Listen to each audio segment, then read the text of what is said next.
इस बार साइंस का जो मैक्सिमम क्वेश्चन है 25 क्वेश्चन पूछा जा रहा है, जिसमें से 20 से 22 क्वेश्चन प्योर 10th के एनसीईआरटी से आ रहा है। एक ट्रेंड देख रहे हैं हम, अभी रेलवे स्टेशन पे हैं और रेलवे ग्रुप डी का एग्ज़ाम दे के अभी आए हुए हैं। एग्ज़ाम का एनालिसिस थोड़ा सा हम बता देते हैं आप सभी को कि एग्ज़ाम जो जा रहा है ना वो गजब जा रहा है। आप जो सोच रहे हो लूसेंट पढ़ के और स्पीडी पढ़ के पास कर जाएंगे, वो संभव नहीं है, ठीक, क्योंकि क्वेश्चन का पैटर्न पिछले साल से पूरी तरह ये बदल चुका है और पूरा क्वेश्चन मॉडरेट टू हाई है, इजी नहीं कर सकते हैं। अगर एक दो क्वेश्चन आपको लॉलीपॉप में दे रहा है तो वो अलग बात है, उसके मतलब उसके इमोशन में आप मत आ जाना कि इजी था क्वेश्चन, ठीक है। 4-5 क्वेश्चन इजी मिलेगा, लेकिन सारा क्वेश्चन जो है ना इजी नहीं कहेंगे, मॉडरेट टू हाई है। और मेरा आज यानी कि 30 ये है सितंबर, ठीक है, 30 सितंबर को मेरा एग्ज़ाम था और ये एग्ज़ाम सेंटर था मेरा पटना में था 0 माइल के पास। तो क्वेश्चन उतना आसान नहीं है। अब कर रही बात कि आपको कैसे तैयारी करना चाहिए, वो चीज़ हम बता देते हैं। तैयारी करने के लिए आपको सबसे पहले एनसीईआरटी पढ़ना पड़ेगा और हर एक पॉइंट को अच्छे से पढ़ना होगा, समझना होगा कि कह क्या रहा है क्वेश्चन, और क्वेश्चन खुद बनाने सीखो। किस टाइप से क्वेश्चन पूछेगा तो इसका आंसर क्या होगा, इस टाइप से क्वेश्चन पूछा जाएगा तो इसका आंसर क्या होगा। तो कहने का तात्पर्य यह हुआ, रटन विद्या काम बिल्कुल नहीं आता है। हम अगर देखें तो पूरी तरह से इस एग्ज़ाम को समझ गए और आने वाले एग्ज़ाम का भी पैटर्न आपको बता देते हैं कि आने वाला भी एग्ज़ाम इसी तरह रहेगा, ठीक। वह भी क्वेश्चन एनसीईआरटी बेस्ड ही रहने वाला है। अब ये मत सोचना कि बिना एनसीईआरटी पढ़े हम कोई भी अब एग्ज़ाम निकाल लेंगे, संभव ही नहीं है। तो कोशिश करो कि ज़्यादा से ज़्यादा एनसीईआरटी बेस्ड पढ़ें, थ्योरी बेस्ड पढ़ें। हर चीज़ को थ्योरी बेस्ड जब पढ़ोगे ना तो आपको बहुत मज़ा आएगा, ठीक है। तो बस अभी हम रेलवे स्टेशन पे हैं और देख सकते हैं यहाँ का नज़ारा। ये चीज़ होता है यहाँ का लोकेशन, बहुत ही सुहावना, देख सकते हैं रेलवे स्टेशन का। तो अभी हम जहाँ बैठे हैं ना रेलवे स्टेशन पे बैठे हुए हैं और मेरे साथ एक भाई जी है। भाई जी आपका नाम? राहुल कुमार। कैसा रहा आपका एग्जाम? बहुत अच्छा गया है। कितना अटेम्प्ट किए? 94 बना दिए। कैसा रहा, मतलब आपको क्या मिला पिछले एग्ज़ाम को देखकर? इस एग्ज़ाम से क्या सीखे कि पहले का प्रारूप पैटर्न और अभी का पैटर्न में क्या बदलाव है? पहले तो हम एग्जाम नहीं दिए थे, लेकिन हाँ, प्रीवियस ईयर क्वेश्चन को देख के पूरा ट्रेंड चेंज था। पिछले बार अधिकांश क्वेश्चन आप देखते तो 9th के एनसीईआरटी से आ रहा है। मतलब मोशन सबसे बहुत ज़्यादा क्वेश्चन पूछ रहा था, वर्क एनर्जी सबसे, लेकिन इस बार पूरा ट्रेंड चेंज है। इस बार साइंस का जो मैक्सिमम क्वेश्चन है 25 क्वेश्चन पूछा जा रहा है, जिसमें से 20 से 22 क्वेश्चन प्योर 10th के एनसीईआरटी से आ रहा है। आज बहुत सारा क्वेश्चन एनसीईआरटी से आया है। मेरा एग्जाम आज 30 सितंबर को 3rd शिफ्ट में था, तो आज चित्र रिलेटेड भी एनसीईआरटी से 2 क्वेश्चन आया हुआ था। ये साइंस की बात है। और मैथ वगैरह का कैसा रहा? मैथ पूरा इजी है, जैसा आप टेक्स्ट बुक पे मारते हैं मैथ वैसा ही इजी आ रहा है, एकदम इजी आ रहा है। आराम से अगर एग्जाम आप दीजिएगा तो आराम से कर लीजिएगा। जो विद्यार्थी थोड़ा भी बहुत अच्छा से मैथ पढ़ा है, मेहनत की है। और जैसे रीजनिंग में हम कहेंगे कि जो मतलब औसत एवरेज विद्यार्थी है, जो ठीक से तैयारी किया है, वो आराम से 25+ क्वेश्चन करेगा।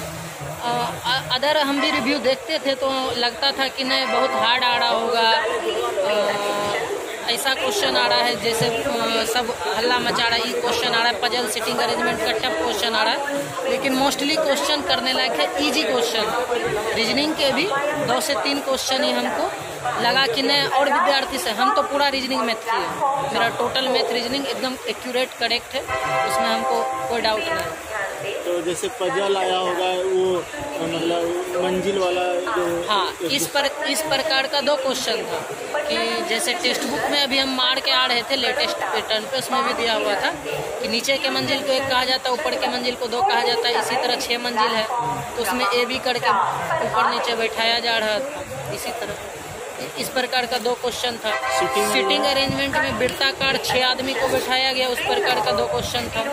एक क्वेश्चन था आयत पे बैठाया जा रहा था। लेकिन सारा क्वेश्चन इजी है, जिसका मेहनत है वो, हाँ, वो आराम से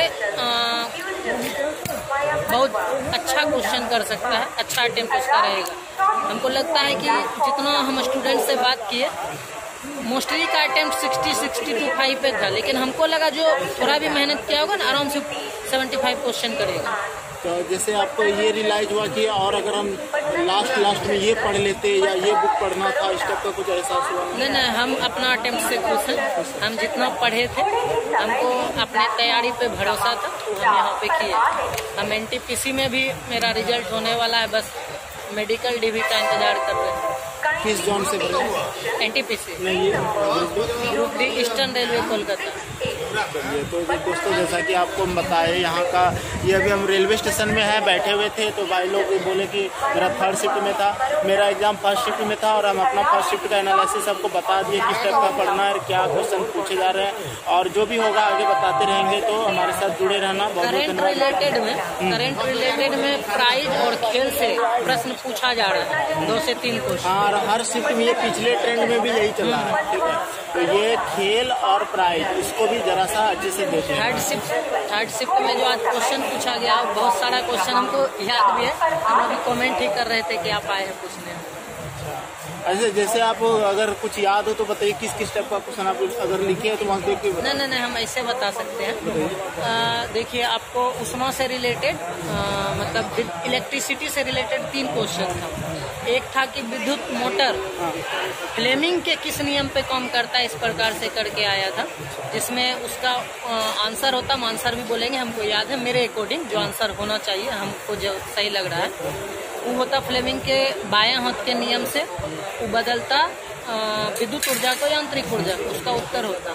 एक क्वेश्चन पूछा था डायरेक्टली कि उष्मा जो होता है किसके समानुपाती होता है, उसमें डायरेक्ट उसका उत्तर होता धारा के वर्ग के समानुपाती होते हैं, ठीक है। एक क्वेश्चन में ऊर्जा, आपको कार्य या ऊर्जा जो बोलिए दिया हुआ था 360 जूल। आर आपको जो है प्रतिरोध 10 ओम दिया था, T प्रति सेकेंड करके दिया था, उसमें धारा पूछा जा रहा था जिसका उत्तर 6 एम्पियर निकलेगा आपको। एक क्वेश्चन खेल से जो हम बोले उसमें पूछा था कि 2020 के टोक्यो ओलंपिक में भारत ने कितना स्वर्ण पदक जीता, तो एक होगा उसका 1 स्वर्ण पदक, भाला में नीरज चोपड़ा जीता था, सॉरी। उसके बाद एक पूछा था IPL से रिलेटेड कि 2022 का IPL कौन जीता, तो इसका गुजरात टाइटंस आंसर होगा, हार्दिक पांड्या के कप्तानी में जीता था। और क्वेश्चन हम ध्यान पा रहे हैं, आपको बता रहे हैं। मैथ का हमको आंसर याद है, एक दिया था कि इतना दिन में अगर दीवार को बना पाता है तो उसका आंसर हमको याद है 16, उसका आंसर 16 आया था।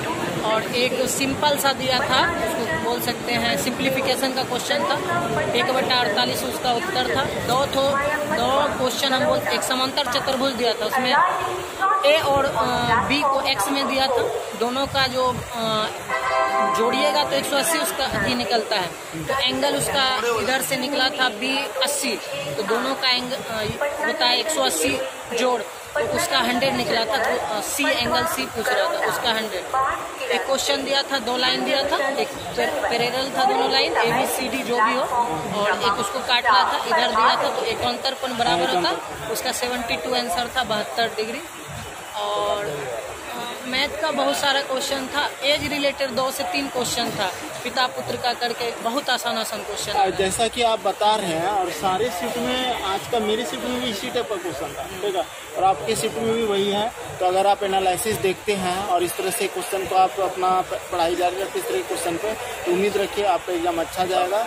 तो चलिए, बहुत बड़ा रिव्यू नहीं कराएंगे, आप लोगों का यहाँ तक बने रहने के लिए बहुत बहुत धन्यवाद। चैनल को सब्सक्राइब लाइक जरूर करना। Best of luck next exam के लिए।